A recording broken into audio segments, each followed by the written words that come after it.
उड्डाण पडले असल्याने वाहन चालकांना वाहन चालवणं धोकादायक बनलंय।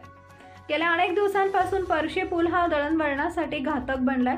विशेषतः या पुलावरून ककाने, बिजोरे, विसापूर, गांगवन, भादवन, चाचेर, बेज हे मोठे खोरे याच पुलावरून ये-जा करत असल्याने पर्शी पूल तात्काळ दुरुस्त करणं गरजेचं आहे। पावसाळा असल्याने पश्चिम भागात पावसाचा जोर वाढत असतो, त्यामुळे या पुलावर पाणीही जाते। त्यामुळे या पुलावर अपघात होण्याची शक्यता नाकारता येत नाही। म्हणून हे खड्डे बुजवण्याची गावकऱ्यांची मागणी जय आदिवासी युवा शक्ती जयस या सामाजिक संघटनेनं निवेदनाद्वारे जिल्हा परिषद बांधकाम विभागाकडे केली आहे।